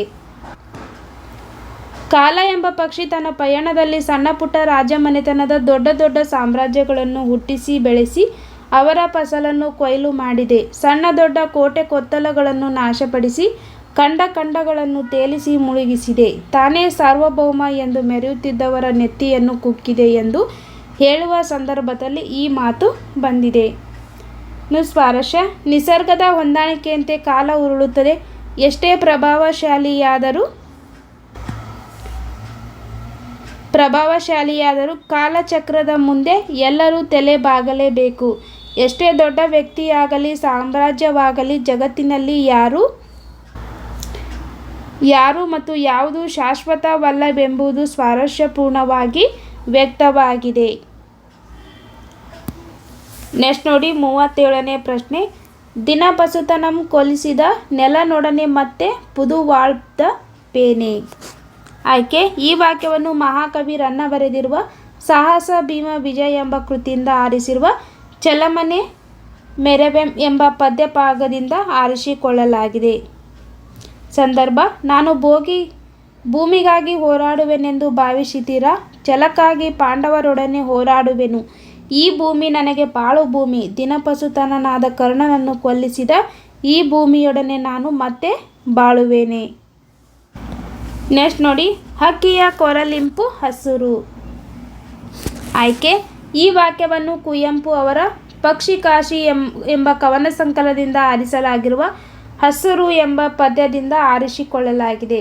ಸಂದರ್ಭ: ಹೊಸ ಹೂವಿನ ಕಂಪು, ತಂಗಾಳಿಯ ತಂಪು, ಹಕ್ಕಿಯ ಇಂಪಾದ ಗಾನ, ಕಡಲು ಅತ್ತ ಇತ್ತ ಎತ್ತ ನೋಡಿದರೂ ಹಸುರು ಹಸುರು ಹಸುರು. ಇದನ್ನು ನೋಡಿದ ಕವಿಯಾತ್ಮವು ಹಸುರುಗಟ್ಟಿತು. ಕವಿಯ ದೇಹದಲ್ಲೂ ಹಸುರು ರಕ್ತವೇ ಹರಿದಾಡಿತು ಎಂದು ಹಸುರು ವ್ಯಾಪಿಸಿದ ಬಗೆಯನ್ನು ಕವಿ ಕುವೆಂಪು ಅವರು ವರ್ಣಿಸಿದ್ದಾರೆ. ಇನ್ನು ಸ್ವಾರಸ್ಯ, ಹಸುರು ಕೇವಲ ಸಸ್ಯವರ್ಗಕ್ಕೆ ಮಾತ್ರ ಸೀಮಿತವಲ್ಲ, ಇಡೀ ಪ್ರಕೃತಿಯ ಚೈತನ್ಯಕ್ಕೆ ಅದೇ ಕಾರಣ. ಪ್ರಕೃತಿಗಷ್ಟೇ ಅಲ್ಲದೆ ರಕ್ತದಲ್ಲೂ ಹಸುರು ವ್ಯಾಪಿಸಿದೆ ಎಂದು ಇಲ್ಲಿ ಸ್ವಾರಸ್ಯಪೂರ್ಣವಾಗಿ ಮೂಡಿಬಂದಿದೆ. ನೆಕ್ಸ್ಟ್ ನೋಡಿ, ಕೆಳಗಿನ ಪದ್ಯಭಾಗವನ್ನು ಪೂರ್ಣಗೊಳಿಸಿ ಬರೆಯಿರಿ. ನೋಡಿ, 2 ಪದ್ಯಭಾಗಗಳನ್ನು ಕೊಟ್ಟಿರ್ತಾರೆ. ನೀವು ಯಾವುದಾದರೂ ಒಂದು ಪದ್ಯಭಾಗವನ್ನು ಪೂರ್ಣಗೊಳಿಸಿ ಬರಿಬೇಕು. ನೀವು ಹಾಗೆ ಸರಿಯಾಗಿ ಬರೆದರೆ 4 ಅಂಕಗಳು ಬರುತ್ತವೆ. ಇದು 4 ಅಂಕದ ಪ್ರಶ್ನೆಯಾಗಿರುತ್ತದೆ. ನೋಡಿ, ಇಲ್ಲಿ 2 ಪದ್ಯಗಳನ್ನು ನಾನು ಪೂರ್ಣಗೊಳಿಸಿದ್ದೀನಿ.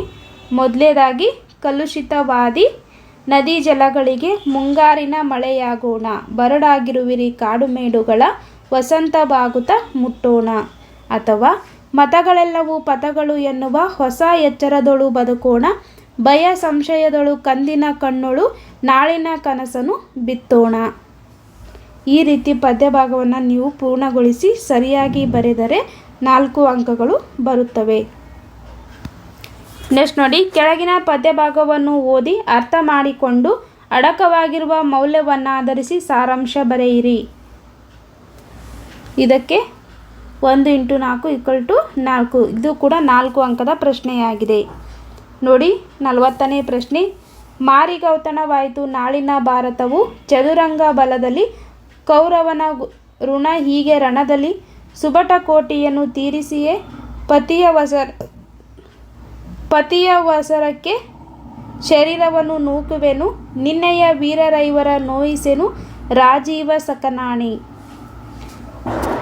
ಈ ಪದ್ಯಭಾಗವನ್ನು ಓದಿಕೊಂಡು ಅದರಲ್ಲಿರುವ ಮೌಲ್ಯವನ್ನು ನೀವು ಸಾರಾಂಶ ರೂಪದಲ್ಲಿ ಬರಿಬೇಕು. ನೋಡಿ, ಉತ್ತರ: ಮಹಾಭಾರತದಲ್ಲಿ ಪಾಂಡವರ ಪಾಲಿನ ರಾಜ್ಯವನ್ನು ನೀಡಲು ಕೌರವನು ನಿರಾಕರಿಸುತ್ತಾನೆ. ಯುದ್ಧ ಅನಿವಾರ್ಯವೆಂದಾಗ ಧರ್ಮಪಕ್ಷಪಾತಿಯಾದ ಕೃಷ್ಣನು ಭೇದತಂತ್ರವನ್ನು ಬಳಸಿ ಕರ್ಣನಿಂದ ಪಾಂಡವರಿಗೆ ಅಪಾಯವಾಗದಂತೆ ಮಾಡುವನು. ಕವಿ ಕುಮಾರವ್ಯಾಸನು ಬರೆದ ಕೌರವೇಂದ್ರನ ಕೊಂದೆ ನೀನು ಪದ್ಯಪಾಠದಲ್ಲಿ ಮನೋಜ್ಞವಾಗಿ ಮೂಡಿಬಂದಿದೆ. ಕರ್ಣನು ಕೃಷ್ಣನನ್ನು ಕುರಿತು ನಾಳಿನ ಕೌರವರ ಮತ್ತು ಪಾಂಡವರ ಯುದ್ಧವು ಆನೆ, ಕುದುರೆ, ರಥ ಮತ್ತು ಯೋಧರಿಂದ ಕೂಡಿದ ಚದುರಂಗ ಸೈನ್ಯ ಬಲದಲ್ಲಿ ಮೃತ್ಯು ದೇವತೆಗೆ ಭೋಜನಕೂಟ ಆಗುವುದು. ಕೌರವನ ಉಪಹಾರ ಸರಿದು ಹೋಗುವಂತೆ ಯುದ್ಧರಂಗದಲ್ಲಿ ಲೆಕ್ಕವಿಲ್ಲದಷ್ಟು ಕೋಟಿಗಟ್ಟಲೆ ವೀರ ಯೋಧರನ್ನು ಕೊಂದು ಒಡೆಯನ ಅವಶ್ಯಕತೆಗೆ ಶರೀರವನ್ನು ತ್ಯಜಿಸುವೆನು. ಸೂರ್ಯನ ಸಾಕ್ಷಿಯಾಗಿ ನಿನ್ನ ಪ್ರಾಣಪ್ರಿಯರಾದ ವೀರರಾದ ಪಾಂಡರೈವರನ್ನು ನೋಯಿಸುವುದಿಲ್ಲ ಎಂದನು. ಪ್ರಸ್ತುತ ಕಾವ್ಯಭಾಗದಲ್ಲಿ ಸ್ವಾಮಿ ನಿಷ್ಠೆಗೆ ಬದ್ಧನಾದ ಕರ್ಣ ತಾನು ಯುದ್ಧ ಮಾಡಿಯೇ ತೀರುತ್ತೇನೆ, ಯುದ್ಧ ಭೂಮಿಯಲ್ಲಿ ತನ್ನ ಪರಾಕ್ರಮದಿಂದ ಮಾರಣ ಹೋಮವಾಗುವುದು, ಮೃತ್ಯು ದೇವತೆಗೆ ಔತಣ ನೀಡಿ ಒಡೆಯನ ಋಣ ತೀರಿಸುವುದಾಗಿ ಹೇಳಿರುವಲ್ಲಿ ಯುದ್ಧದ ಗಂಭೀರತೆ, ಆತನ ಸ್ವಾಮಿನಿಷ್ಠೆ ಹಾಗೂ ಪಾಂಡವರಿಗೆ ತಾನು ತೊಂದರೆ ಕೊಡುವುದಿಲ್ಲ ಎಂಬ ಕರ್ಣನ ಉದಾತ್ತ ವ್ಯಕ್ತಿತ್ವದ ಸ್ವಾರಸ್ಯ ಪೂರ್ಣವಾಗಿ ಮೂಡಿಬಂದಿದೆ.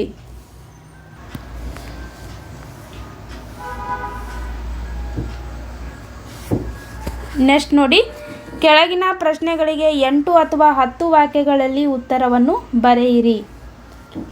ನೋಡಿ, 2 ಪ್ರಶ್ನೆಗಳು, ಪ್ರತಿ ಪ್ರಶ್ನೆಗೆ 4 ಅಂಕ. 2 ಪ್ರಶ್ನೆಗಳಿಗೆ ನೀವು ಸರಿಯಾಗಿ ಉತ್ತರವನ್ನು ಬರೆದರೆ 8 ಅಂಕಗಳು ಬರುತ್ತವೆ. ನೋಡಿ, 41ನೇ ಪ್ರಶ್ನೆ, ನಂಬಿ ಕೆಟ್ಟವರಿಲ್ಲ ಎಂಬ ಮಾತು ಶಬರಿಯ ಪಾಲಿಗೆ ಹೇಗೆ ನಿಜವಾಗಿದೆ? ಅಥವಾ ಶಬರಿಯ ಚಿಂತೆ ಹಿಂಗಿ ಹೋದ ಸಂದರ್ಭದ ಸಾರಾಂಶವನ್ನು ವಿವರಿಸಿ. ನೀವು ಯಾವುದಾದರೂ ಒಂದು ಪ್ರಶ್ನೆಗೆ ಉತ್ತರವನ್ನು ಬರಿಬೇಕು. ಇಲ್ಲಿ ನೋಡಿ, ಮೊದಲನೇದಾಗಿ ನಂಬಿ ಕೆಟ್ಟವರಿಲ್ಲ ಎಂಬ ಮಾತು ಶಬರಿಯ ಪಾಲಿಗೆ ಹೇಗೆ ನಿಜವಾಗಿದೆ. ಈ ಪ್ರಶ್ನೆಗೆ ಉತ್ತರ, ಶಬರಿಯು ಮತಂಗ ಋಷಿಯ ಆಶ್ರಮದಲ್ಲಿ ಇದ್ದ ಒಬ್ಬ ತಪಸ್ವಿನಿ. ಶಬರಿಯು ಮತಂಗ ಋಷಿಯ ಪ್ರಿಯ ಶಿಷ್ಯೆ. ಸಿದ್ಧರಾದ ಮತಂಗ ಋಷಿಗಳು ತಮ್ಮ ಅಂತ್ಯಕಾಲದಲ್ಲಿ ಶಬರಿಯ ಮೇಲೆ ಕರುಣೆಯನ್ನು ತೋರಿ ರಾಮ ಲಕ್ಷ್ಮಣರು ಈ ಆಶ್ರಮಕ್ಕೆ ಬರುತ್ತಾರೆ, ನಿನಗೆ ರಾಮ ಲಕ್ಷ್ಮಣರ ದರ್ಶನದಿಂದ ಒಳ್ಳೆಯದಾಗುತ್ತದೆ, ನಿನ್ನಿಷ್ಟಾರ್ಥ ನೆರವೇರುತ್ತದೆ ಎಂದು ಹೇಳಿದರು. ಗುರುಗಳ ಈ ಮಾತನ್ನು ನಂಬಿದ ಶಬರಿಯು ಶ್ರೀರಾಮನ ಆಗಮನಕ್ಕಾಗಿ ಪ್ರತಿನಿತ್ಯ ಕಾಯುತ್ತಿದ್ದಳು. ಶಬರಿಯು ಗುರುಗಳ ಮಾತಿನ ಮೇಲೆ ಇಟ್ಟ ನಂಬಿಕೆ ಹಾಗೂ ಶ್ರೀರಾಮನಿಗಾಗಿ ಹಂಬಲಿಸುತ್ತಾ ಕಾಯುತ್ತಿದ್ದ ಅವಳ ತಾಳ್ಮೆಯು ಹುಸಿಯಾಗಲಿಲ್ಲ. ಮತಂಗ ಋಷಿಗಳು ಶಬರಿಗೆ ಹೇಳಿದ ಮಾತಿನಂತೆ ರಾಮ ಲಕ್ಷ್ಮಣರು ಶಬರಿಯ ಆಶ್ರಮಕ್ಕೆ ಭೇಟಿ ನೀಡುತ್ತಾರೆ. ಶಬರಿಯು ಶ್ರೀರಾಮನ ದರ್ಶನದಿಂದ ಪುಳಕಿತಳಾಗುತ್ತಾಳೆ.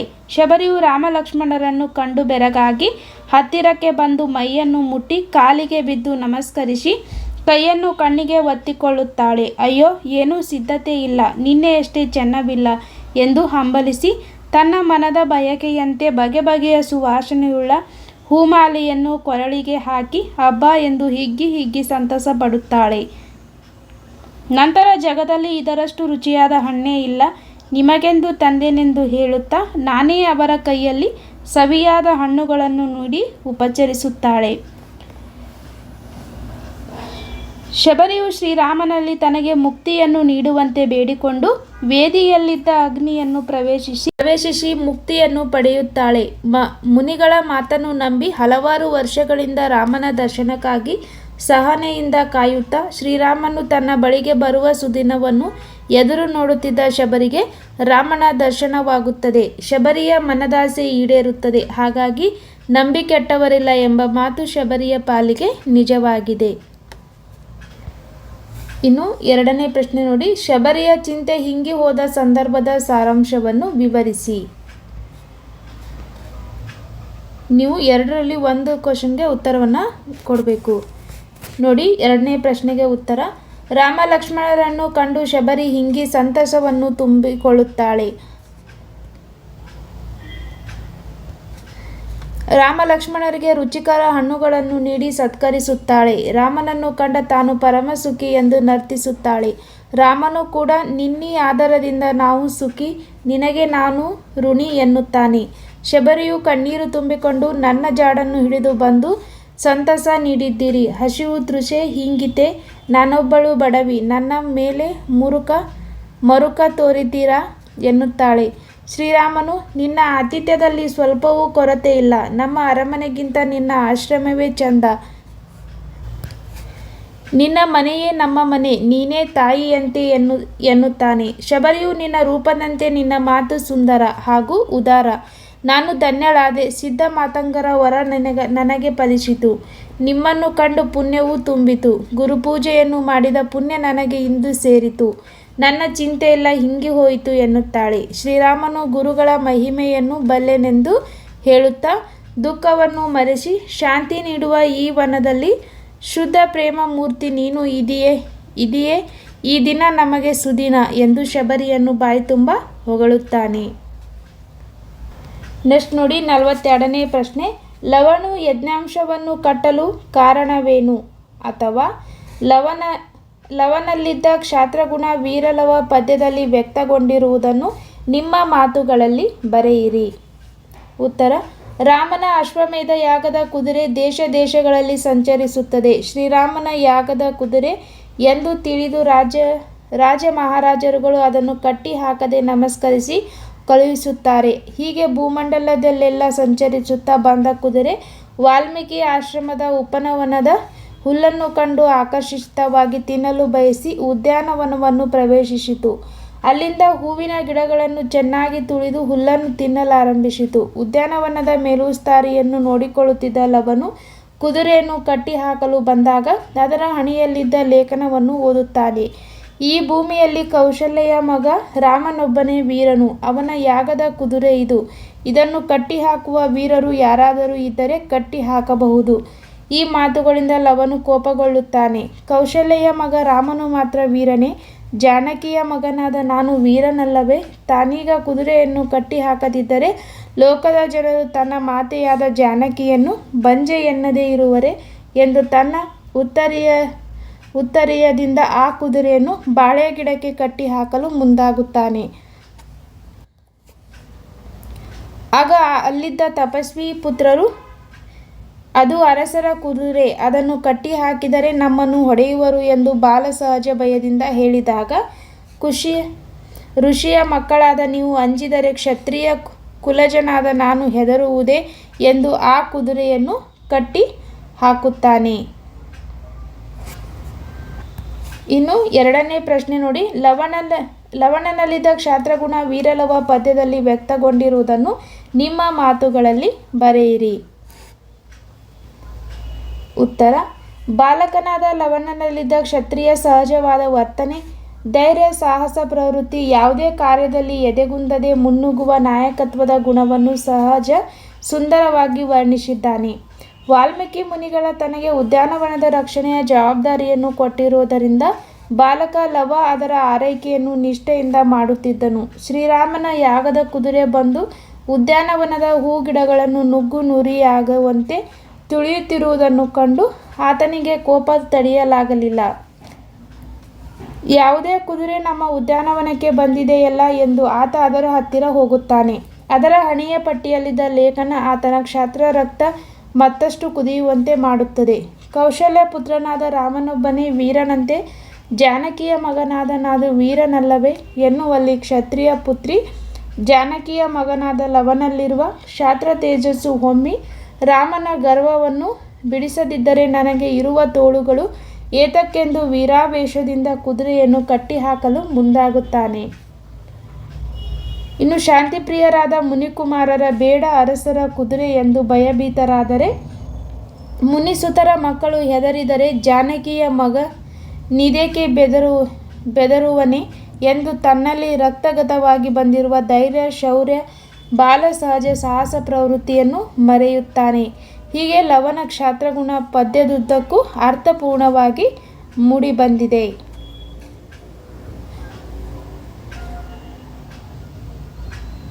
ನೆಕ್ಸ್ಟ್ ನೋಡಿ. ಕೆಳಗಿನ ಗದ್ಯ ಭಾಗವನ್ನು ಮನಸ್ಸಿನಲ್ಲಿ ಓದಿಕೊಂಡು ಕೊಟ್ಟಿರುವ ಪ್ರಶ್ನೆಗಳಿಗೆ ಉತ್ತರವನ್ನು ಬರೆಯಿರಿ.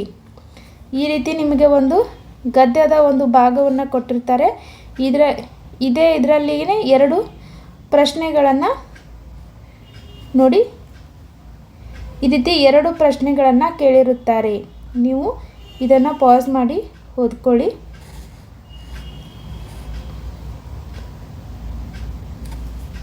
ಇಲ್ಲಿ ನೋಡಿ ಪ್ರಶ್ನೆಗಳು. ಧರ್ಮದ ರಕ್ಷಣೆಯಿಂದ ಸಿಗುವ ಲಾಭಗಳನ್ನು ತಿಳಿಸಿ. ಉತ್ತರ: ಧರ್ಮವನ್ನು ರಕ್ಷಿಸಿದರೆ ದಿವ್ಯವಾದುದನ್ನು ಪಡೆಯುವ ಪಥದಲ್ಲಿ ಅದು ನಮ್ಮನ್ನು ರಕ್ಷಿಸುತ್ತದೆ, ಗುರಿ ಮುಟ್ಟಿಸುತ್ತದೆ. ಈ ಗುರಿ ದಿವ್ಯವಾದ ಗುರಿಯಲ್ಲಿನ ವಿಶ್ವಾಸ, ಅದನ್ನು ಹೊಂದಲು ಮಾಡುವ ಪ್ರಾಮಾಣಿಕ ಪ್ರಯತ್ನದಿಂದ ನಮ್ಮ ಬದುಕಿನ ದಿಕ್ಕೇ ಬದಲಿಸುವುದು. ಸ್ವಲ್ಪ ತಡವಾದರೂ, ದೀರ್ಘಕಾಲದ ಪರಿಶ್ರಮ ಬೇಕಾದರೂ ಈ ಪಥದಲ್ಲಿ ಮುನ್ನಡೆಯುವ ಪ್ರತಿಯೊಬ್ಬನ ಪಾಲಿಗೂ ದಿವ್ಯ ಆನಂದ, ಶಾಂತಿ, ಸಂತೃಪ್ತಿಗಳು ಸಿಕ್ಕಿಯೇ ಸಿಕ್ಕುವವು. ಇದು ಸ್ಥಾಯಿ ವಿಶ್ರಾಮ ಭಾವನೆಯ ಪಥ. ಇನ್ನು ನೆಕ್ಸ್ಟ್ ನೋಡಿ, 2ನೇ ಪ್ರಶ್ನೆ. ನಿಜವಾದ ಧರ್ಮದ ಕೆಲಸಗಳಾವವು?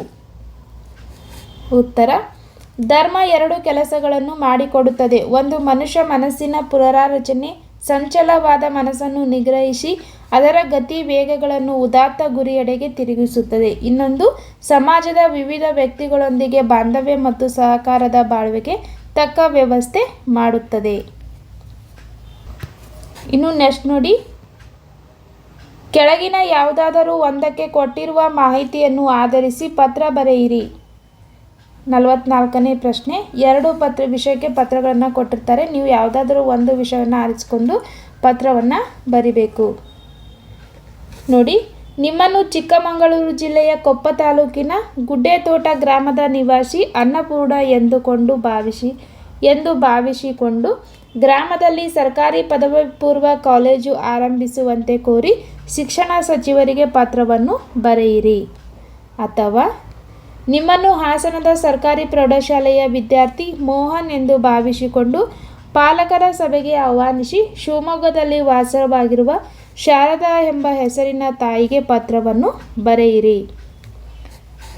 ನೋಡಿ, ನಾನು ಇಲ್ಲಿ ಮೊದಲನೇ ಒಂದು ವಿಷಯಕ್ಕೆ ಪತ್ರವನ್ನು ಬರೆದಿದ್ದೀನಿ. ಮೊದಲೇದಾಗಿ ನೀವು ಯಾರು ಪತ್ರ ಬರೀತಿದ್ದಾರೋ ಅವರ ಹೆಸರನ್ನು ಹಾಕಬೇಕು. ನೋಡಿ, ಅನ್ನಪೂರ್ಣ, ಗುಡ್ಡೆತೋಟ, ತಾಲೂಕು ಕೊಪ್ಪ, ಜಿಲ್ಲಾ ಚಿಕ್ಕಮಗಳೂರು. ಇದು ಅವರೇ ಕೊಟ್ಟಿದ್ದಾರೆ. ಇನ್ನು ಯಾರಿಗೆ ಪತ್ರವನ್ನು ಬರೀಬೇಕು ಅನ್ನೋದು ಇವರಿಗೆ ಅಂತ ಇಲ್ಲಿ ಹಾಕಿ, ಮಾನ್ಯ ಶಿಕ್ಷಣ ಸಚಿವರು, ಪದವಿ ಪೂರ್ವ ವಿಭಾಗ, ಬೆಂಗಳೂರು. ಇನ್ನು ವಿಷಯ, ಗ್ರಾಮದಲ್ಲಿ ಸರ್ಕಾರಿ ಪದವಿ ಪೂರ್ವ ಕಾಲೇಜು ಆರಂಭಿಸುವಂತೆ ಕೋರಿ. ನೋಡಿ, ಮಾನ್ಯರೇ, ಮೇಲ್ಕಾಣಿಸಿದ ವಿಷಯಕ್ಕೆ ಸಂಬಂಧಿಸಿದಂತೆ ನಾನು ಅನ್ನಪೂರ್ಣ ಗುಡ್ಡೆತೋಟ ಗ್ರಾಮದ ನಿವಾಸಿ ಹಾಗೂ ವಿದ್ಯಾರ್ಥಿಯಾಗಿದ್ದು, ನಮ್ಮೂರಿನಲ್ಲಿ 10ನೇ ತರಗತಿಯವರೆಗೂ ಶಾಲೆಗಳಿದ್ದು ಯಾವುದೇ ಪದವಿ ಪೂರ್ವ ಕಾಲೇಜುಗಳಿಲ್ಲದ ಕಾರಣ 10ನೇ ತರಗತಿ ಮುಗಿಸಿರುವ ಸುಮಾರು 405ಕ್ಕೂ ಹೆಚ್ಚು ವಿದ್ಯಾರ್ಥಿಗಳು 50 ಕಿಲೋಮೀಟರ್ ದೂರದ ಕಾಲೇಜುಗಳಿಗೆ ಹೋಗಬೇಕಾಗಿದ್ದು, ಹೆಣ್ಣು ಮಕ್ಕಳಂತೂ ಕಾಲೇಜು ಶಿಕ್ಷಣ ಮೊಟಕುಗೊಳಿಸುತ್ತಿದ್ದು, ತಾವು ನಮ್ಮೆಲ್ಲ ವಿದ್ಯಾರ್ಥಿಗಳ ಸಲುವಾಗಿ ಒಂದು ಸರ್ಕಾರಿ ಪದವಿ ಪೂರ್ವ ಕಾಲೇಜನ್ನು ತುರ್ತಾಗಿ ಮಂಜೂರು ಮಾಡಿ ಆರಂಭಿಸಬೇಕೆಂದು ತಮ್ಮ ಈ ಮೂಲಕ ಕೇಳಿಕೊಳ್ಳುತ್ತಿದ್ದೇವೆ. ಈ ರೀತಿ ಬರೆದು ಕೆಳಗೆ ಇಂತಿ ತಮ್ಮ ವಿಶ್ವಾಸಿ ಅನ್ನಪೂರ್ಣ ಗುಡ್ಡೆತೋಟ. ದಿನಾಂಕ, ಸ್ಥಳ, ನೀವು ಯಾವ ಡೇಟನ್ನು ಕೊಟ್ಟಿರ್ತಾರೆ ಆ ಡೇಟನ್ನು ಹಾಕಬೇಕು. ಸ್ಥಳ ಗುಡ್ಡೆತೋಟ, ಲಗತ್ತುಗಳು, 200 ಜನರ ಹೆಸರು ಮತ್ತು ಸಹಿಗಳು. ಈ ರೀತಿ ನೀವು ಪತ್ರವನ್ನು ಬರಿಬೇಕು. ನೋಡಿ, ಪತ್ರ ಬರವಣಿಗೆಗೂ 5 ಅಂಕಗಳನ್ನು ಹೊಂದಿದೆ. ಇನ್ನು ನೆಕ್ಸ್ಟ್ ನೋಡಿ, ಕೆಳಗಿನ ಯಾವುದಾದರೂ ಒಂದು ವಿಷಯಕ್ಕೆ 15 ವಾಕ್ಯಗಳಿಗೆ ಕಡಿಮೆ ಇಲ್ಲದಂತೆ ಪ್ರಬಂಧ ಬರೆಯಿರಿ. ನೋಡಿ, ಇದು ಕೂಡ 5 ಮಾರ್ಕ್ಸ್ಗಳನ್ನು ಹೊಂದಿರುತ್ತದೆ. 45ನೇ ಪ್ರಶ್ನೆ. ರಾಷ್ಟ್ರೀಯ ಹಬ್ಬಗಳ ಮಹತ್ವ ಅಥವಾ ಕನ್ನಡ ಭಾಷೆಯ ಬೆಳವಣಿಗೆ ಮತ್ತು ಸವಾಲುಗಳು. ಇದರಲ್ಲಿ ಯಾವುದಾದರೂ ಒಂದಕ್ಕೆ ನೀವು ಪ್ರಬಂಧವನ್ನು ಬರಿಬೇಕು. ನೋಡಿ, ನಾನಿಲ್ಲಿ ರಾಷ್ಟ್ರೀಯ ಹಬ್ಬಗಳ ಮಹತ್ವದ ಕುರಿತು ಪ್ರಬಂಧವನ್ನು ನೀಡಿದ್ದೀನಿ. ನೋಡಿ, ರಾಷ್ಟ್ರೀಯ ಹಬ್ಬಗಳ ಮಹತ್ವ. ನೀವು ಪ್ರಬಂಧ ಬರವಣಿಗೆಯಲ್ಲಿ ಮುಖ್ಯವಾಗಿ ಮೊದಲನೇದಾಗಿ ಪೀಠಿಕೆ, 2ನೇದು ವಿಷಯ ನಿರೂಪಣೆ, 3ನೇದು ಉಪಸಂಹಾರವನ್ನು ಹಾಕಿಯೇ ನೀವು ಪ್ರಬಂಧವನ್ನು ಬರಿಬೇಕು. ನೋಡಿ, ಮೊದಲನೇದಾಗಿ ಪೀಠಿಕೆ. ಹಬ್ಬಗಳಲ್ಲಿ ರಾಷ್ಟ್ರೀಯ ಧಾರ್ಮಿಕ ನಾಡ ಹಬ್ಬಗಳೆಂದು ಪ್ರಮುಖವಾಗಿ ಗುರುತಿಸಲಾಗುತ್ತದೆ. ರಾಷ್ಟ್ರವು ಶಾಶ್ವತವಾಗಿ ಸ್ಮರಿಸಬಹುದಾದ ದಿನಗಳನ್ನು ರಾಷ್ಟ್ರೀಯ ಹಬ್ಬಗಳೆಂದು ಆಚರಿಸುತ್ತೇವೆ. ರಾಷ್ಟ್ರೀಯ ಹಬ್ಬಗಳ ಆಚರಣೆಯಿಂದ ಜಾತಿ, ಮತ, ವರ್ಣ, ಭಾಷೆ, ಪ್ರಾಂತ್ಯ ಭೇದಗಳನ್ನು ಮರೆತು ನಾವೆಲ್ಲರೂ ಒಂದೇ ಎಂಬ ಭಾವೈಕ್ಯತೆಯ ಭಾವನೆಯನ್ನು ಮೂಡಿಸುತ್ತದೆ. ಜೊತೆಗೆ ದೇಶ ಪ್ರೇಮವು ಮೌಲ್ಯವೂ ಬೆಳೆಯುತ್ತದೆ. ಇನ್ನು ವಿಷಯ ನಿರೂಪಣೆ. ಭಾರತ ದೇಶವು ಪ್ರಮುಖವಾಗಿ ಸ್ವಾತಂತ್ರ್ಯ ದಿನಾಚರಣೆ, ಗಣರಾಜ್ಯೋತ್ಸವ ಮತ್ತು ಗಾಂಧಿ ಜಯಂತಿಗಳನ್ನು ರಾಷ್ಟ್ರೀಯ ಹಬ್ಬಗಳಾಗಿ ಆಚರಿಸುತ್ತದೆ. ಜೊತೆಗೆ ಏಪ್ರಿಲ್ 14 ಅಂಬೇಡ್ಕರ್ ಜಯಂತಿ, ನವೆಂಬರ್ 14 ನೆಹರು ಜಯಂತಿ ಅದನ್ನು ಮಕ್ಕಳ ದಿನಾಚರಣೆಯಾಗಿ, ಇನ್ನು ಸೆಪ್ಟೆಂಬರ್ 5 ರಾಧಾಕೃಷ್ಣನ್ ಜಯಂತಿಯನ್ನು ಶಿಕ್ಷಕರ ದಿನಾಚರಣೆಯಾಗಿ, ಜನವರಿ 12 ವಿವೇಕಾನಂದರ ಜಯಂತಿಯ ಯುವ ದಿನವಾಗಿ, ಇನ್ನು ಅಕ್ಟೋಬರ್ 2 ಶಾಸ್ತ್ರಿ ಜಯಂತಿ, ಹೀಗೆ ಹಲವು ಮಹನೀಯರ ಜನ್ಮದಿನಗಳನ್ನು ರಾಷ್ಟ್ರೀಯ ಜಯಂತಿಗಳೆಂದು ಆಚರಿಸಲಾಗುತ್ತದೆ. ಸ್ವಾತಂತ್ರ್ಯ ದಿನಾಚರಣೆ. ಬ್ರಿಟಿಷರು ವ್ಯಾಪಾರ ಉದ್ದೇಶದಿಂದ ಭಾರತಕ್ಕೆ ಬಂದು ಭಾರತೀಯ ಅರಸರ ಒಳಜಗಳಗಳನ್ನೇ ದುರುಪಯೋಗಪಡಿಸಿಕೊಂಡು ಹಂತ ಹಂತವಾಗಿ ದೇಶದ ಚುಕ್ಕಾಣಿ ಹಿಡಿದು ದಬ್ಬಾಳಿಕೆಯ ಆಡಳಿತ ನಡೆಸಿದರು. ಮಂದಗಾಮಿ, ತೀವ್ರಗಾಮಿ ಗಾಂಧಿಯುಗದ ಹಂತಗಳಲ್ಲಿ ಭಾರತೀಯರು ಬ್ರಿಟಿಷರ ವಿರುದ್ಧ ಸ್ವಾತಂತ್ರ್ಯ ಹೋರಾಟ ನಡೆಸಿದರು. ಇದರ ಫಲವಾಗಿ 1947 ಆಗಸ್ಟ್ 15ರಂದು ಭಾರತ ಸ್ವಾತಂತ್ರ್ಯ ಗಳಿಸಿತು. ಇದರ ಸ್ಮರಣಾರ್ಥ ಪ್ರತಿ ವರ್ಷ ಆಗಸ್ಟ್ 15ರಂದು ಧ್ವಜಾರೋಹಣ ಮಾಡಿ ಪ್ರಭಾತ ಪೇರಿ ನಡೆಸಿ ವಿವಿಧ ಕಾರ್ಯಕ್ರಮಗಳ ಮೂಲಕ ಸಂಭ್ರಮ ಪಡಲಾಗುತ್ತದೆ. ಸ್ವಾತಂತ್ರ್ಯಕ್ಕಾಗಿ ದುಡಿದವರನ್ನು, ಮಡಿದವರನ್ನು ಸ್ಮರಿಸಲಾಗುತ್ತದೆ. ವಿವಿಧ ಹೊಸ ಯೋಜನೆ ಜಾರಿಗೊಳ್ಳುತ್ತವೆ. ಇನ್ನು ಗಣರಾಜ್ಯೋತ್ಸವದ ಬಗ್ಗೆ ಬರೀಬೇಕು. ಭಾರತವು ಸ್ವಾತಂತ್ರ್ಯ ಪಡೆದ ಮೇಲೆ ನಮ್ಮನ್ನು ಸಂವಿಧಾನ ರಚಿಸಬೇಕಿತ್ತು. ಭಾರತದ ಎಲ್ಲ ಪ್ರಾಂತ್ಯಗಳನ್ನು ಒಗ್ಗೂಡಿಸಬೇಕಿತ್ತು. ಸಂವಿಧಾನ ಶಿಲ್ಪಿ ಡಾಕ್ಟರ್ ಅಂಬೇಡ್ಕರ್ ಅವರ ನೇತೃತ್ವದಲ್ಲಿ 1950 ಜನವರಿ 26ರಂದು ಸಂವಿಧಾನ ಜಾರಿಯಾಯಿತು. ಇನ್ನು ಎಲ್ಲ ಪ್ರಾಂತ್ಯಗಳನ್ನು ಗಣಗಳನ್ನಾಗಿ ಒಗ್ಗೂಡಿಸಲಾಯಿತು. ಪ್ರಜೆಗಳೇ ಪ್ರಭುಗಳಾದರು. ಹೀಗಾಗಿ ಈ ದಿನವನ್ನು ಗಣರಾಜ್ಯೋತ್ಸವ ಅಥವಾ ಪ್ರಜಾರಾಜ್ಯೋತ್ಸವ ದಿನವೆಂದು ಆಚರಿಸಲಾಗುತ್ತದೆ.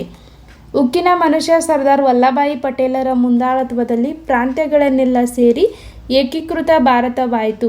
ಪ್ರತಿ ವರ್ಷ ಜನವರಿ 26ರಂದು ಧ್ವಜಾರೋಹಣ ಮಾಡಿ ಪ್ರಭಾತ ಪೇರಿ ನಡೆಸಿ ವಿವಿಧ ಕಾರ್ಯಕ್ರಮಗಳನ್ನು ಹಮ್ಮಿಕೊಳ್ಳಲಾಗುತ್ತದೆ. ಸಂವಿಧಾನ ರಚನಾಕಾರರನ್ನು ಸ್ಮರಿಸಲಾಗುವುದು. ಗಾಂಧಿ ಜಯಂತಿ.